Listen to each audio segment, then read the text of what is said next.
晨的屋里还亮着灯，翻过的书也没有回声。门外的地狱隔着几层，每一道期待都落得太沉。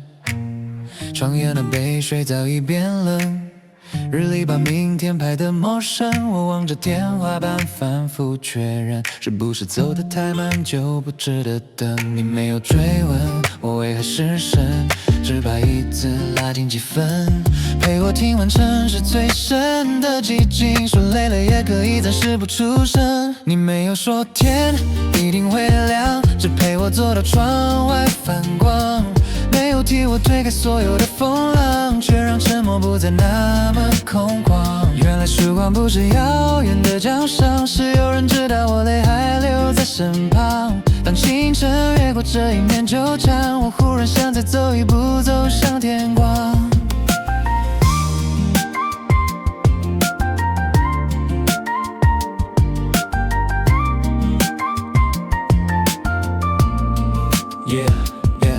日子没有因此变得很轻，纸上的红字仍那么分明。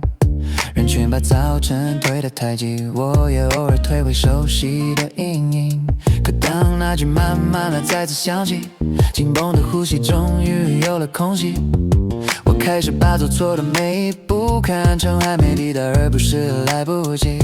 我们都没有问明天怎样，杯里的热气慢慢转凉。我试着把目光重新落回纸上，余光里你的侧映着灯光。你没有说天一定会亮，只陪我坐到窗外反光，没有替我推开所有的风浪，却让沉默不再那么空旷。原来曙光不是遥远的奖赏，是有人知道我泪还留在身旁。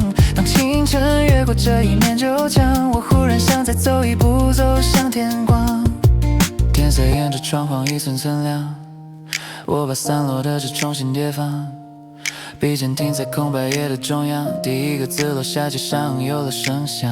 你不必再说天一定会亮，我已经看见窗外反光。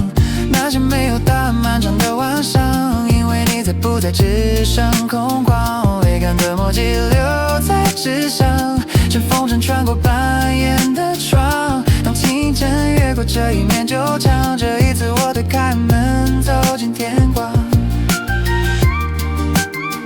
桌上的灯还没有关，